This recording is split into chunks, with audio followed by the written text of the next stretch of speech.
La ruelle de Pornexus n'avait jamais senti la paix. Elle sentait la rouille, la poussière radioactive, les ordures brûlées et le désespoir. Adrien Moreau avançait vite, le col relevé, son manteau sombre serré contre lui. Il voulait juste rentrer chez lui avant le couvre-feu. Ici, on ne plaisantait pas avec les règles. Encore moins un humain. Les patrouilles du magistrat avaient la détente facile quand il s'agissait de son espèce. Ses bottes cognèrent contre un morceau de métal, et le bruit résonna un peu trop fort dans la ruelle étroite. Adrien jura doucement. Ce quartier était parfait pour une embuscade. Les gangs extraterrestres aimaient les coins étroits, les ombres profondes, tout ce qui permettait de tendre un piège rapide. Il accéléra le pas, sa main glissant naturellement vers l'arme cachée sous son manteau. Puis un son faible, si léger qu'il aurait pu l'imaginer, lui parvint. Un petit gémissement, tremblant, presque étouffé. Il s'arrêta net. Chaque muscle de son corps se tendit. Pas un geste. Pas une respiration trop forte. Juste, écouter. Un autre petit gémissement. Cette fois plus clair. Comme un animal? Ou un enfant? Les deux pouvaient être utilisés comme appât. Adrien observa la ruelle sombre, scrutant les ombres entre les bâtiments délabrés. Les néons violets clignotaient paresseusement, laissant la moitié des lieux plongés dans une obscurité totale. Trop d'endroits pour se cacher. Trop d'angles morts. I'll inspire a lentainment. 15 ans sur cette planète étrangère l'avaient rendu prudent. Parfois paranoïaque. Toujours vivant. Il s'avança un peu, silencieux et calculé, glissant entre les flaques huileuses et les détritus. Puis, sous une lampe défectueuse dont la lumière saccadée semblait battre comme un cœur malade, il les aperçut. 3 silhouettes. 2 petites, une grande, couchées au sol. Et entre elles, une petite créature aux oreilles trop grandes et au pelage bleu clair, tremblant comme une feuille. Adrian S. Figia. Pas un piège. Pas des gangsters. Pas des criminels. Des étrangères. Et pas n'importe lesquels. Des Lorelians. Une espèce que l'on voyait rarement ici, encore moins dans les bas quartiers réservés aux humains. Leur peau lavande luisait faiblement sous la lumière instable, et leurs cheveux argentés ruisselaient le long de leurs épaules comme des fils de lune. La femme allongée avait l'air mourante. Sa poitrine se soulevait à peine. Son front brillait de sueur. Même sans formation médicale, Adrien savait reconnaître la fièvre quand il la voyait. La plus grande des filles leva les yeux vers lui. Ils étaient d'un bleu si profond qu'il en resta un instant surpris, comme frappé par un souvenir lointain qu'il n'avait plus depuis des années. « S'il vous plaît, monsieur » dit-elle, la voix faible mais claire. « Donnez à notre chiot quelque chose à manger. Maman est encore malade. » Adrien ne répondit pas. I'll resta immobile, le cœur lourd. Une partie de lui voulait tourner les talons. Reparter. Faire comme s'il n'avait rien vu. Ce monde n'était pas fait pour les héros. Aider des étrangères, surtout de leur espèce, c'était signer son arrêt de mort. Le magistrat les considérait comme des fugitifs potentiels, des propriétés biologiques sensibles. Les humains qui les aidaient finissaient dans les mines ou pire. Il ouvrit la bouche pour parler, pour dire quelque chose, n'importe quoi, mais aucun mot ne sortit. La plus jeune fille, plus petite, serrait le chiot bleu dans ses bras. Elle tremblait presque autant que l'animal. Ses yeux, grands et brillants, fixaient Adrien avec une peur qu'il connaissait trop bien. La peur d'être abandonné. La peur de n'avoir plus personne. « Ce n'est pas mon problème », murmura Adrien, presque pour se convaincre lui-même. Il fit un pas en arrière. Les épaules de la grande fille s'affaissèrent. Elle baissa la tête, comme si elle avait déjà entendu cette phrase 100 fois. Comme si elle n'espérait plus rien depuis longtemps. « Je comprends, monsieur, dit-elle doucement. Nous avons déjà trop demandé. » Quelque chose se serra dans la poitrine d'Adrien. C'était si subtil qu'il ne le remarqua pas au début. Un pincement. Une brûlure. Un souvenir. Un visage humain, quelque part dans son passé, qu'il avait enterré sous des années de survie. Avant qu'il puisse réfléchir davantage, un bruit métallique grinça au loin. Une vibration basse, régulière. Des drones. Des drones de Patrouille. Beaucoup trop proches. Adrien lança un regard rapide vers l'extrémité de la ruelle. Une lueur blanche balayait les murs, avançant lentement mais sûrement. Les patrouilles faisaient leur ronde. Elles n'hésiteraient pas une seconde à arrêter, ou pire, ces étrangères. Et si elle les trouvait avec lui, il ne s'en sortirait pas. « Ils arrivent » dit-il malgré lui. Les filles se rapprochèrent instinctivement de leur mère inconsciente. Le petit chiot poussa un couinement terrifié. Adrien sentit alors son cœur battre plus vite. Pas de peur. Pas vraiment. Plutôt, une colère. Une vieille émotion qu'il croyait totalement effacée. Une envie de faire ce qui était juste, même si tout son instinct de survie lui criait de faire l'inverse. Il approcha lentement. Sans geste brusque. Sans menace. Ton, chiot, dit-il avec difficulté. Comment il s'appelle? Cobalt, monsieur, répondit la grande fille. Il n'a pas mangé depuis hier. La fièvre de maman, elle a tout agité dans notre sac. On a perdu la nourriture. Adrian soupira. Puis, presque sans s'en rendre compte, il fouilla dans son manteau. Sa main trouva le petit sachet de protéines qu'il gardait pour son repas du soir. Son seul repas. Celui qu'il attendait depuis la veille. Il en déchira un morceau et s'accroupit lentement. Le chiot s'approcha, hésitant, tremblant, reniflant. Puis, avec une sorte de courage maladroit, il vint prendre la nourriture dans la main d'Adrien. Lina regarda la scène comme si elle voyait un miracle. La plus jeune lui adressa un sourire timide, le premier qu'Adrien voyait depuis longtemps dans ce quartier. Il sentit alors quelque chose se briser en lui. Comme si, dans cette ruelle sombre, un petit morceau d'humanité revenait d'entre les morts. « Quel est ton nom » demanda-t-il à la grande fille. « Lina, monsieur. Et ma petite sœur s'appelle Mira. Maman, c'est Eliane. » Eliane, un prénom doux, presque terrien. Adrian hocha la tête. Il lança un regard vers la silhouette inconsciente. Elle avait l'air si fragile. Son souffle semblait si léger qu'il avait peur qu'il s'arrête à tout moment. « Votre mère » Il hésita. « Elle a quoi » Une fièvre de Nexus, monsieur. On avait des médicaments mais, un gang nous les a volés. Adrien jura à voix basse. Cette fièvre tuait la plupart des espèces sensibles si elle n'était pas traitée rapidement. Les drones se rapprochaient encore. Le bruit vibrait dans les murs. Les faisceaux lumineux touchaient déjà l'angle de la ruelle. Il n'y avait plus de temps. Adrien inspira profondément. 15 ans de prudence contre un seul instant d'humanité. Un choix. Et il le fit. « Venez, dit-il soudain, la voix basse mais ferme. Dépêchez-vous. Je connais un endroit sûr. » Lina écarquilla les yeux, surprise. Mira attrapa Cobalt et hocha frénétiquement la tête. Adrien se pencha, glissa un bras sous le corps brûlant d'Eliane. Elle était si légère qu'il en eut un frisson. Sa peau lavande était brûlante comme un métal chauffé. Ses cheveux argentés glissèrent sur son bras comme de l'eau. Il la souleva doucement. « On se dépêche, dit-il. Ils sont presque là. » Les filles se levèrent, prêtes à suivre. Et pendant qu'il la portait, pendant qu'il s'éloignait dans la ruelle sombre, Adrien Moreau sentit pour la première fois depuis des années que son destin venait de changer. Et il ignorait encore à quel point le souffle d'Eliane brûlait encore contre la poitrine d'Adrien alors qu'il avançait rapidement dans un réseau de ruelles étroites, loin du faisceau des drones. Ses pas étaient lourds mais précis, fruits d'années d'entraînement et de survie. Port Nexus n'était pas un endroit pour les faibles, encore moins pour ceux qui se retrouvaient avec une lourde responsabilité entre les bras. Lina et sa petite sœur Mira trottinaient juste derrière lui, serrant Cobalt contre elle. Le chiot se retournait régulièrement, grognant faiblement en direction des bruits qui se rapprochaient, comme s'il savait que quelque chose de mauvais les suivait. Adrien jeta un coup d'œil rapide par-dessus son épaule. Les lumières des drones balayèrent brièvement l'endroit où il se trouvait quelques instants plus tôt. Il accéléra encore. « Restez près de moi » souffla-t-il, sans ralentir. Lina hocha la tête, son visage lavande crispé par l'angoisse, mais elle gardait une maîtrise qui impressionnait Adrien. Pas une larme. Pas un cri. Juste une détermination silencieuse. Mira, elle, tremblait, mais ne disait rien non plus. Ils arrivèrent enfin devant une porte métallique presque invisible dans l'ombre d'un vieux bâtiment abandonné. Adrien tapa une combinaison rapide sur un petit clavier dissimulé derrière une plaque arrachée. La porte glissa doucement sur le côté dans un bruit sourd. « Entrez vite » murmura-t-il. Les filles obéirent sans hésiter. Une fois tout le monde à l'intérieur, Adrien referma la porte et enclencha plusieurs verrous successifs. Chaque cliquetis métallique fit disparaître un peu de la tension dans ses épaules, même si l'urgence ne quittait pas son regard. Son appartement n'avait rien d'accueillant. Une seule pièce principale, sombre et étroite, entourée de murs renforcés. Des câbles couraient partout, reliés à des écrans de surveillance.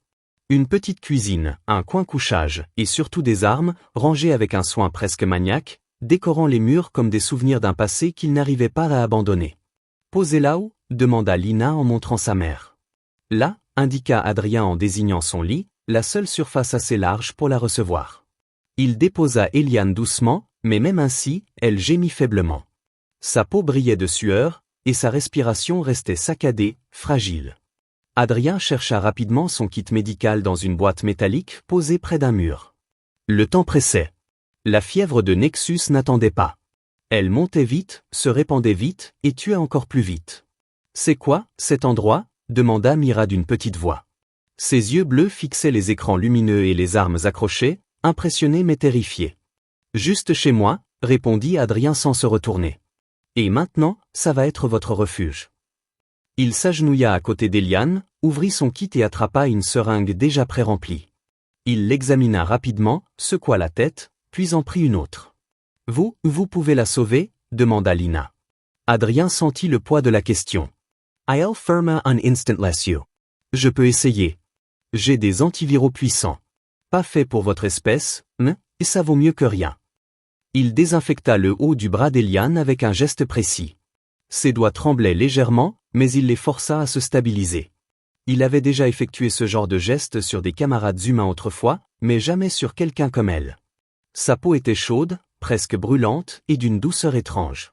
I'll infanka dousement legwil, administra la dose. Eliane eut un spasme. Sun dose si cambra. Puis elle retomba, haletante. Mira poussa un petit cri, mais Lina la serra contre elle. C'est normal, dit Adrien. Son corps réagit. Il faudra attendre. Il rangea son matériel, essuya la sueur sur son front. La pression retombait un peu, mais le danger restait là, dehors. Il se leva et se dirigea vers ses écrans de surveillance. Les drones passaient encore. Il fouillait la zone, cherchait quelque chose. Ou plutôt, quelqu'un. Elle vous traquait, demanda-t-il sans détour en regardant Lina. La jeune fille baissa les yeux. Oui, depuis 2 jours. Depuis que maman est tombée malade. Nous l'avons fui un endroit. Quel endroit ? demanda-t-il plus doucement. Lina hésita. Elle semblait peser ses mots, comme si la vérité pouvait les blesser encore plus. Un centre où les Laurelianes sont forcés de servir. Maman était une guérisseuse là-bas. Ils voulaient la garder, mais elle a découvert des choses. Et alors, ils ont voulu nous séparer. Elle a refusé. On s'est enfui. Adrien sentit une boule former dans sa gorge. Il connaissait ce genre d'endroit. Il en avait entendu parler à voix basse. Des centres où les non-humains servaient de main-d'œuvre, de soignants, d'outils. La colère monta en lui. Pas explosive. Pas bruyante. Une colère calme, froide, qui lui rappelait l'homme qu'il avait été avant d'être bloqué ici. Il observa de nouveau Eliane. Sa respiration semblait se stabiliser très légèrement. Pas beaucoup. Mais assez pour donner un soupçon d'espoir. Pourquoi vous aider ? demanda Mira timidement. Adrien se retourna vers elle. Ses yeux bleus étaient si grands, si sincères, qu'il se sentit désarmé. Il ouvrit la bouche, mais aucun mot ne vint. Comment expliquer qu'il ne savait même pas lui-même ? Qu'il avait vécu 15 ans à éviter ceux qui avaient besoin d'aide, juste pour survivre ? Que quelque chose avait changé au moment où ce chiot bleu avait pris la nourriture dans sa main. Alors il répondit simplement. Parce que vous étiez seul. Et personne ne mérite ça. Lina baissa la tête avec gratitude. Mira essuya ses yeux vite faits, essayant de ne pas se montrer faible. Soudain, un petit gémissement s'échappa du lit. Adrien tourna la tête si vite qu'il en sentit un coup dans la nuque. Eliane bougeait. Ses paupières frémirent, tremblantes, puis s'ouvrirent lentement. Ses yeux bleus, plus clairs que ceux de ses filles, se posèrent sur Adrien. Elle tenta de parler, mais sa voix n'était qu'un souffle. Adrien s'approcha et posa sa main sur son épaule pour l'empêcher de se relever. Doucement, murmura-t-il. Vous êtes en sécurité ici. Elle cligna plusieurs fois des yeux, cherchant à comprendre. Sa respiration restait faible, mais moins chaotique qu'avant. Les filles ? Elles vont bien, répondit Adrien immédiatement. Elles sont là. Elles vous regardent. Lina et Mira se précipitèrent à ses côtés. Eliane leur caressa faiblement les cheveux. Ses mains tremblaient. Son regard revint vers Adrien. C'était un regard étrange, profond, comme si elle cherchait à lire quelque chose en lui. Une reconnaissance ? Une méfiance ? Un souvenir ? Vous êtes humain, murmura-t-elle. Dernière fois que j'ai vérifié, oui, répondit-il avec une pointe de sarcasme involontaire. Elle eut un très léger sourire, presque invisible. Merci, Adrien. Il sentit un frisson lui traverser la colonne vertébrale. Il ne se souvenait pas de la dernière fois qu'on lui avait dit merci avec autant de sincérité. Peut-être avant la guerre. Peut-être avant le naufrage qui avait laissé son unité bloquée sur cette planète. Soudain, les écrans de surveillance bipèrent doucement. Adrien les regarda et sentit sa mâchoire se crisper. Des soldats du magistrat se déployaient dans les rues. Pas seulement des drones. Des unités d'intervention. Armées. Organisées. Ils fouillaient bâtiment par bâtiment. Lentement. Méthodiquement. Il vous cherche vraiment, murmura Adrien. Il inspira profondément. Son cœur battait vite, mais sa tête était étrangement calme. Ses pensées devinrent simples. Claires. Stratégiques. Comme avant. Il regarda Eliane, épuisée mais consciente. Lina et Mira, serrées contre elle. Cobalt sur leurs genoux. Et il comprit que sa vie venait de prendre un tournant dont il ne pourrait plus se détourner. « Vous ne pouvez pas rester ici, dit-il finalement. Pas longtemps. S'il nous trouve, c'est fini pour vous et pour moi. » Lina releva la tête, paniquée. « Alors qu'est-ce qu'on fait ?» Adrien se leva, regarda ses armes alignées au mur. Les années de passivité tombèrent une par une, comme de la poussière qu'on souffle d'un vieux uniforme. « On se prépare, répondit-il. Et on part avant la prochaine ronde. » Il se tourna vers Eliane, qui le regardait toujours, avec une intensité nouvelle. « Je vais vous sortir de là. Tous les trois. Je vous le promets. » Elle ferma les yeux, un souffle d'espoir glissant entre ses lèvres. Adrien prit une arme, la vérifia, la chargea. Un bruit sec et familier résonna dans la pièce. Il n'avait pas senti ça depuis longtemps. Un but.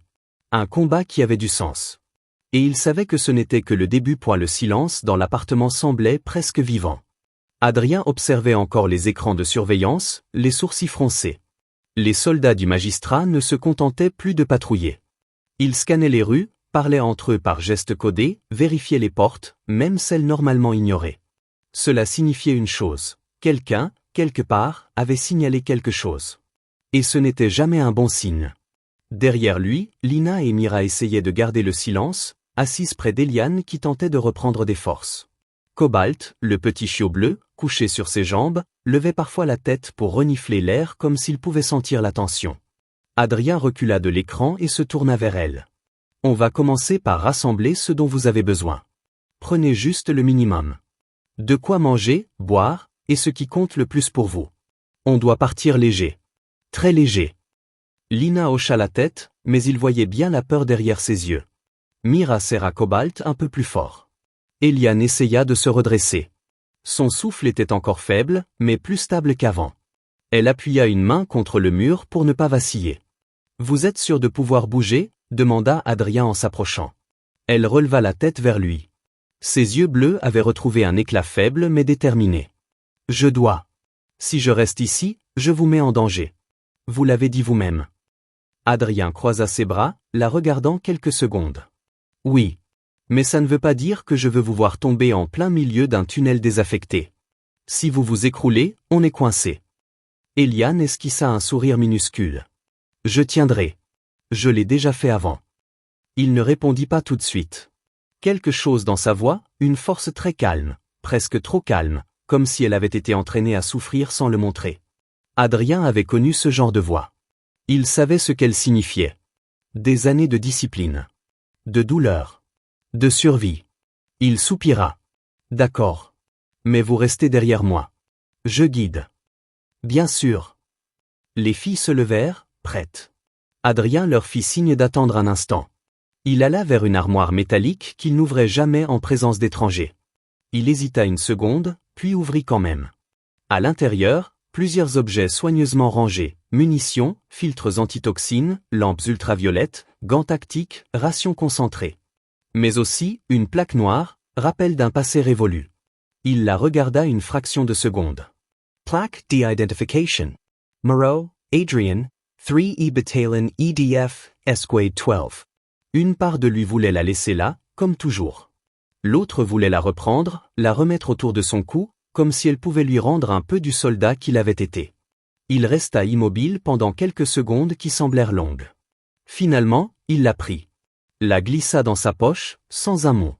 Quand il se retourna, Lina le regardait avec curiosité. « Vous étiez un soldat, monsieur Adrien ?»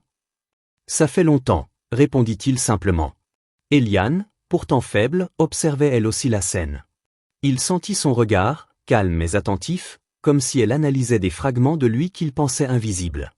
Il détourna les yeux et referma l'armoire. « Bougez pas, dit-il, allumant un petit détecteur manuel. Je veux vérifier que vous n'êtes pas suivi. » Il passa l'appareil près de leurs vêtements. Rien. Puis près d'Eliane. L'appareil grésilla faiblement. Un léger bourdonnement, presque imperceptible, monta en intensité. Adrian S.E. Figia. Lina, affolée, prit la main de sa mère. « Qu'est-ce que ça veut dire ?» Eliane inspira lentement, ferma les yeux comme si elle savait déjà ce qu'Adrien allait dire. « Vous avez quelque chose sur vous, qui émet un signal, » dit-il calmement. « Pas un traceur, mais quelque chose de plus subtil. » Elle rouvrit les yeux. On aurait dit qu'elle portait un secret bien plus lourd que sa propre vie. « C'est moi, » murmura-t-elle. « Pas quelque chose que je porte. Quelque chose qu'ils m'ont fait. » Adrien sentit un froid remonter dans son dos. « Expliquez. » Elle serra ses doigts autour de ses genoux, comme pour se préparer. Ses filles la regardaient sans comprendre. Les guérisseuses laurelianes reçoivent des modifications génétiques spéciales. Elles permettent de soigner plus vite, de stabiliser des blessures graves, d'absorber certaines maladies. Sa voix tremblait légèrement. Mais ces modifications sont aussi une signature. Elles émettent une onde énergétique que seuls leurs scanners peuvent détecter. Adrian n'y parle pas. Pas encore. Eliane continua. Tant que je suis consciente, ou même vivante, ils peuvent m'identifier dans un rayon assez large. Un silence brutal tomba dans la pièce. Lina blêmit. Maman, tu savais? Oui, répondit-elle doucement. Mais je pensais pouvoir m'enfuir avant qu'il ne s'organise. Je n'avais pas prévu de tomber malade. Adrien passa une main sur son visage, respirant lentement. Donc, il ne cherche pas juste des fugitifs. Il cherche vous. Spécifiquement vous. Elle hocha la tête. Pourquoi? Demanda-t-il. Elle hésita. Très longtemps. Trop longtemps. Parce que j'ai découvert ce qu'il faisait dans les sous-niveaux du centre où je travaillais. Adrien sentit quelque chose se resserrer dans sa poitrine. Les sous-niveaux. Là où personne n'avait accès.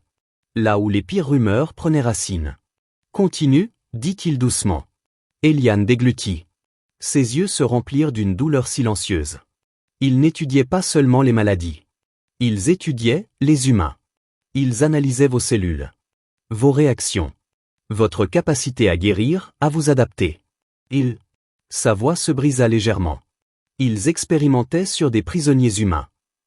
Adrien devint froid comme la pierre. Des prisonniers, de mon espèce.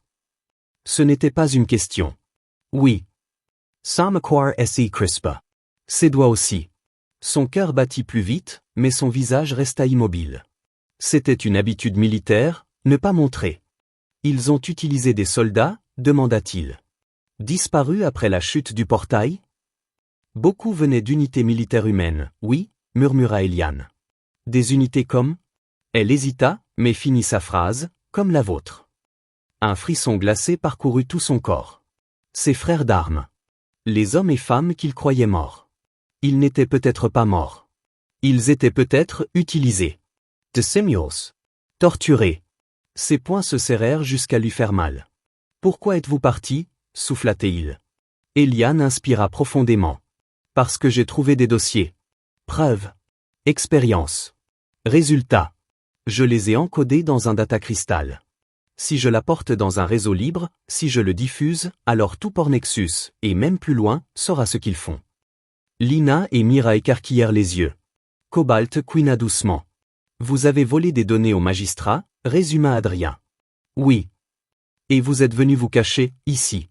Dans le quartier humain. Parce qu'ils n'osent pas entrer ici sans raison solide, répondit-elle. Mais avec ma maladie, je n'ai plus pu bouger. Adrien s'assit lentement, lourdement, comme si une chape de plomb venait de tomber sur ses épaules. Puis il leva les yeux vers elle. Ce data cristal, vous l'avez encore? Elle hocha la tête et sortit un petit objet bleu transparent de sa poche. Simple. Minuscule. Mais potentiellement capable de faire tomber tout un système. Adrien le regarda longtemps. Puis il respira profondément, se leva, et prit une décision qui changerait encore une fois le cours de sa vie. Alors on ne fuit plus, dit-il. On entre dans le ventre du monstre. Et on va chercher vos preuves. Unexposed tout. Et on sauve ceux qu'ils ont pris. Eliane le regarda avec surprise. Ses yeux brillèrent légèrement, d'une émotion qu'elle ne prit pas le temps de nommer. « Oh, vous feriez ça ?»« Oui. » Sa voix était grave, mais claire. « Parce que vous n'êtes pas la seule à avoir perdu quelque chose dans cette ville. » Il prit son sac tactique, accrocha 2 armes à son harnais, vérifia une dernière fois les écrans. « Préparez-vous. On bouge dans 10 minutes. » Lina, Mira, même Cobalt semblaient comprendre qu'un nouveau chapitre commençait. Eliane, épuisée mais déterminée, le regarda encore une fois. « Merci, Adrian. » Il secoua la tête. « Ne me remerciez pas encore. On n'a rien gagné.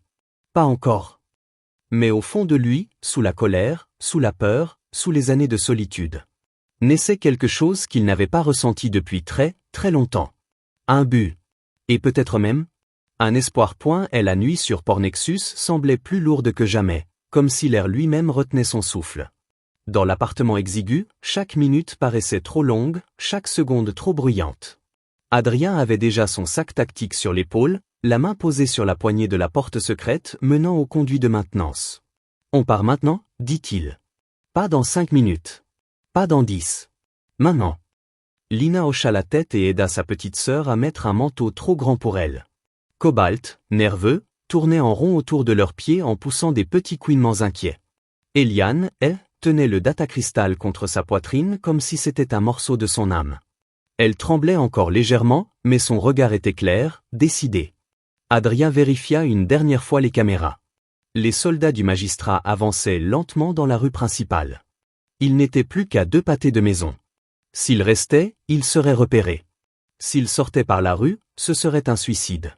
Par là, murmura-t-il en tirant la plaque métallique.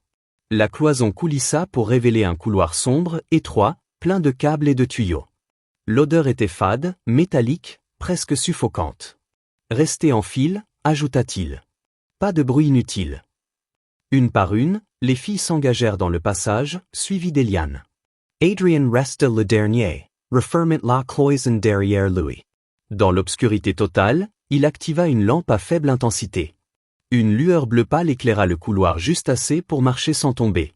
Ils progressèrent lentement, la respiration silencieuse sauf celle d'Eliane, parfois heurtée. Le couloir descendait vers les niveaux inférieurs de la ville, une zone que personne n'entretenait depuis des décennies. Les murs étaient humides, recouverts de traces étranges, et des gouttes tombaient du plafond. « C'est quoi cet endroit » demanda Mira à voix très basse. « Les entrailles de Pornexus » répondit Adrien sans se retourner. « Les Ancients Tunnels de Maintenance. » La plupart des habitants ignorent qu'ils existent. Les soldats aussi. C'est notre meilleure chance. Cobalt grogna faiblement, les oreilles dressées. Il entendait quelque chose. Adrien s'arrêta, levant une main pour faire signe au groupe de s'immobiliser. Aiel a tignet la lampi. Silence. Puis, un bourdonnement lointain. Un son mécanique, répétitif, qui vibrait dans le sol. Drone de recherche, murmura-t-il. Ils ont élargi leur zone. Lina serra la main de sa sœur. Eliane inspira doucement, mais Adrien remarqua que sa peau avait recommencé à luire d'une lumière faible, presque imperceptible. « Vous recommencez à briller » dit-il à voix basse. Elle regarda son bras, le front plissé. Le stress ou l'effort physique. Mes modifications réagissent. Je ne peux pas tout contrôler. On va gérer ça plus loin. Pour l'instant, on bouge. Ils reprirent la route. Adrien ouvrait la marche, vérifiant chaque bifurcation, chaque grille, chaque ombre. Les tunnels formaient un véritable labyrinthe. Sans plan, il aurait été facile de se perdre et de tourner en rond pendant des heures. Il connaissait un chemin. Pas parfait, mais le plus sûr. Après plusieurs minutes dans l'obscurité, ils arrivèrent dans une salle plus vaste. Ancienne chambre de maintenance, avec des tuyaux de différentes tailles, des consoles rouillées, et une grande plaque d'aération au sol. Adrien posa son sac et sortit un petit écran tactile. Il afficha une carte des niveaux inférieurs. « On se trouve ici » murmura-t-il, pointant un carré rouge. « Et le tunnel vers l'ancien système de transport est là, 2 niveaux plus bas. » Lina observa l'écran. « Et on descend comment » Il désigna la plaque au sol. « Par là. Normalement, c'est fermé. » Il sortit un outil laser et commença à découper le verrou. Des étincelles bleutées illuminèrent la pièce un court instant. Mira resta près d'Eliane qui, elle, s'appuya lentement contre un mur. Sa respiration était plus rapide. Le faible éclat sous sa peau s'intensifiait. Adrien s'en rendit compte et s'approcha immédiatement. Ça s'aggrave, dit-il. Eliane acquiesça faiblement. Je sens la signature remonter. Mon corps pense être en danger. Il libère plus d'énergie. Les drones vont me repérer à 10 rues d'ici. Il ne réfléchit pas longtemps. Il sortit son kit médical et chercha un petit cylindre métallique. Le bloqueur neural, murmura-t-elle. Oui. Si vous l'utilisez, votre modification va décroître le signal. Mais c'est dangereux. Pour votre espèce, encore plus. Elle le regarda droit dans les yeux. Adrien, si je ne le fais pas, ils vous trouveront. Ils me prendront. Ils tueront mes filles. C'est un risque à prendre. La voix d'Eliane tremblait à peine, mais son regard était solide. Il sentit quelque chose dans sa poitrine se contracter. Cette femme, affaiblie, encore malade, prête à endurer quelque chose de potentiellement mortel, pour protéger les siens. Cela réveilla en lui un souvenir de son monde, de femmes et d'hommes qui avaient aussi fait des choix impossibles. D'accord, dit-il finalement. Mais restez assise. Et respirez lentement. Il prépara l'injecteur, ajusta la dose comme on lui avait appris il y a 15 ans. Sa main resta stable. Il posa doucement l'aiguille contre la base du cou d'Eliane. Ça va faire mal, murmura-t-il. Je sais. Faites-le. Il appuya. Le choc fut violent. Eliane étouffa un cri, son corps se cambrant. Sa peau brilla d'un éclat soudain, comme un éclair silencieux. Ses doigts s'accrochèrent instinctivement au bras d'Adrien, cherchant un point d'ancrage. Lina hurla presque mais Mira la retint.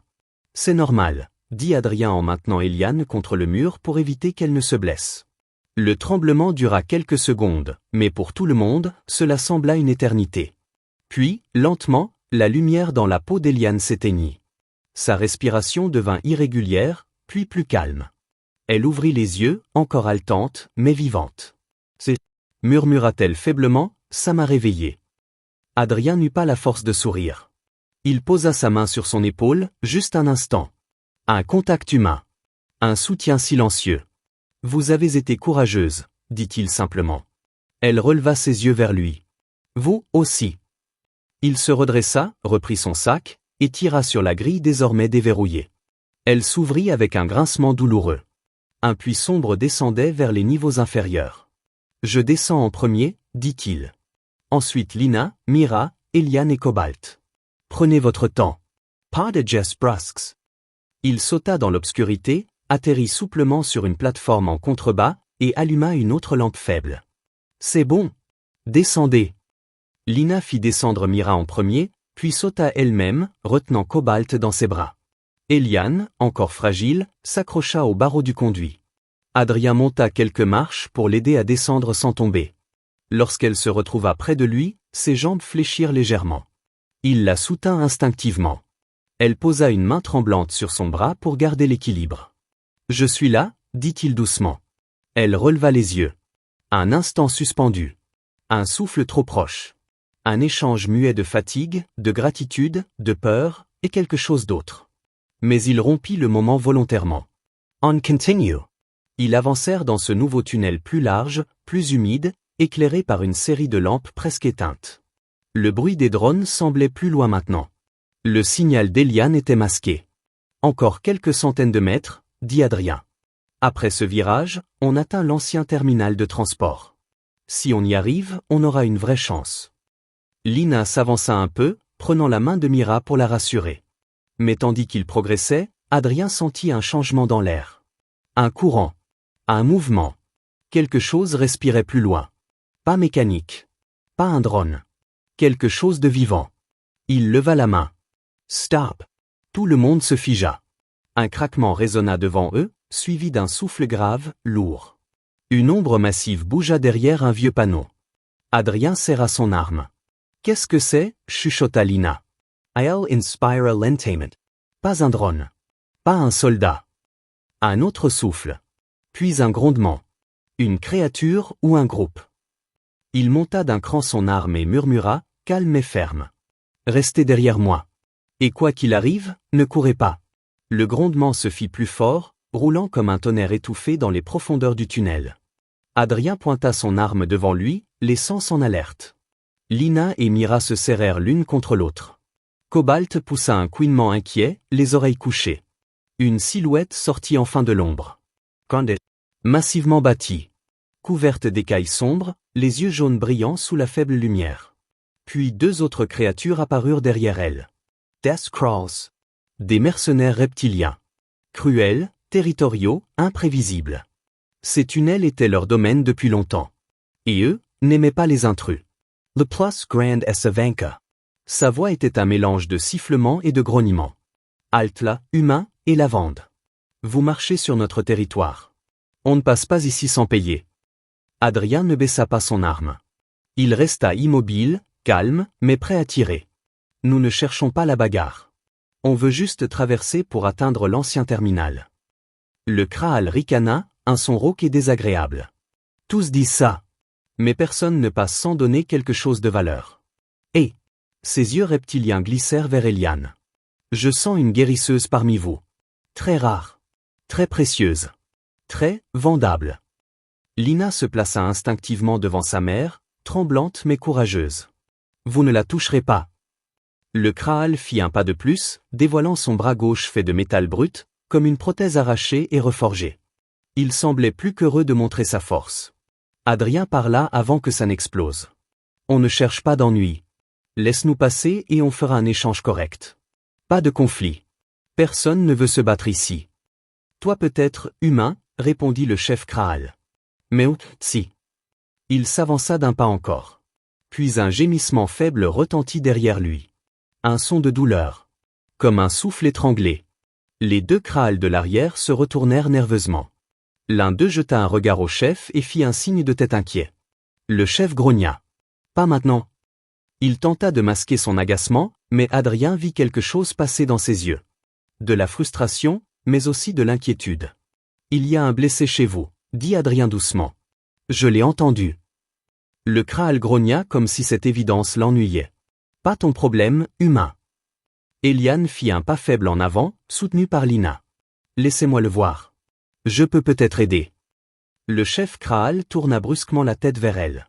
Tu veux négocier ta liberté? En guérissant un des nôtres? Je veux juste éviter un combat inutile, souffla-t-elle, respirant difficilement. Si votre compagnon meurt, vous serez moins nombreux. Et si vous nous attaquez, certains de vous tomberont. Personne ne gagnera réellement.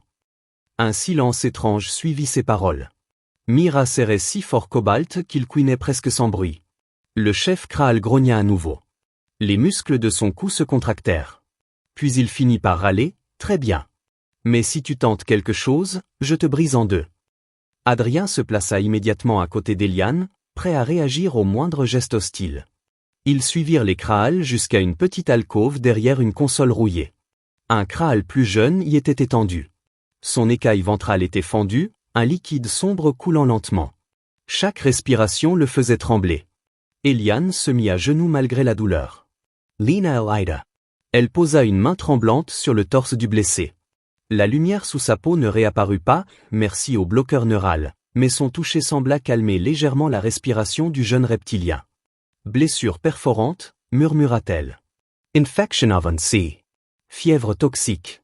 Il ne vivra pas la journée sans soin. Le chef Kraal serra les dents. Sa prothèse métallique se crispa. Tu peux le sauver? Je peux essayer, répondit Eliane. Mais j'ai besoin de silence et d'espace. Les Kraals reculèrent. Adrien resta près d'elle, prêt à défendre, mais il vit dans les yeux du chef un mélange de peur vraie et de rage contenue. C'était son compagnon, peut-être son frère d'armes. Les Kraals n'étaient pas connus pour des relations tendres, mais leur loyauté interne était féroce. Eliane posa ses mains de chaque côté de la plaie et se concentra. Son souffle devint plus profond.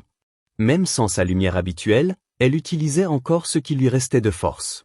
Adrien la surveillait, prêt à la rattraper si elle faiblissait. Il voyait la sueur couler sur ses tempes. Ses mains tremblaient, mais jamais elle ne retira ses doigts de la blessure. Lina et Mira retenaient presque leur respiration.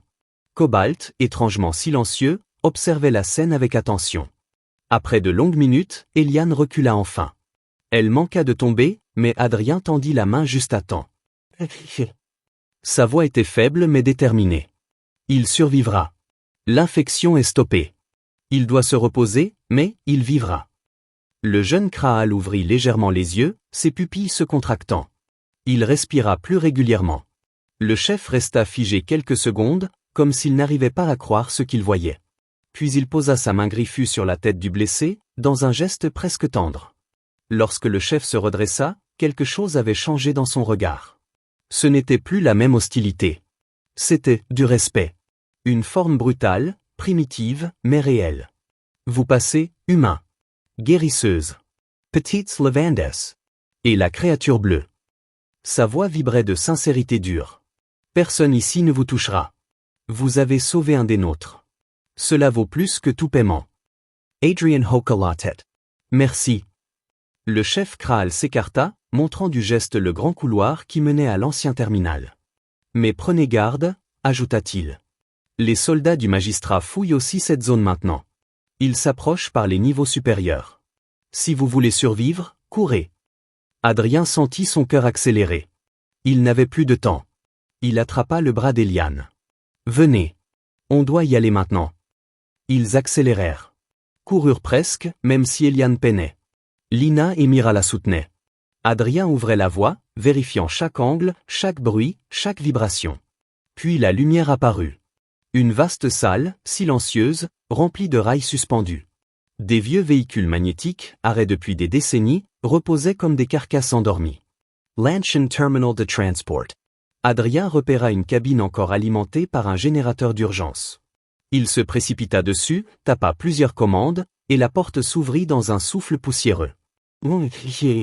Lina monta avec Mira et Cobalt. Eliane entra en dernier, ses jambes tremblant sous elle. Adrien monta à son tour et referma la porte. Il activa le moteur. Une vibration parcourut le véhicule, puis les rails s'allumèrent d'une lueur bleue. À l'extérieur, des voix mécaniques retentirent. Des drones. Des soldats. Ils arrivaient. Allez, allez, allez, murmura Adrien en tapant le panneau de contrôle. Un bruit sourd. Puis le véhicule se mit à glisser lentement. Les faisceaux lumineux des drones apparurent au bout du terminal. Plus vite, cria Lina. Le transport vibra, puis d'un coup, accéléra brutalement. Il quitta la plateforme juste au moment où les drones pénétraient dans la salle. Les soldats tirèrent, mais les tirs ricochèrent sur les parois du tunnel alors que le véhicule s'enfonçait dans le noir.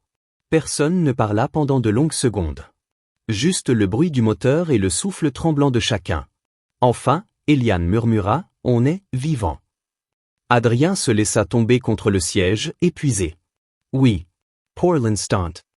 Lina s'assit près de lui, Cobalt sur ses genoux. Où va ce train, monsieur Adrien? Il regarda les rails défiler devant eux, les lumières bleues illuminant leurs visages fatigués.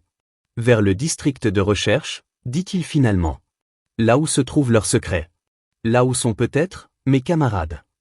Eliane posa sa main sur son bras. Et là où tout peut changer. Il la regarda. Dans ses yeux, malgré la fatigue, brillait la même chose que dans les siens. De la détermination. Et un espoir qu'il croyait mort depuis longtemps.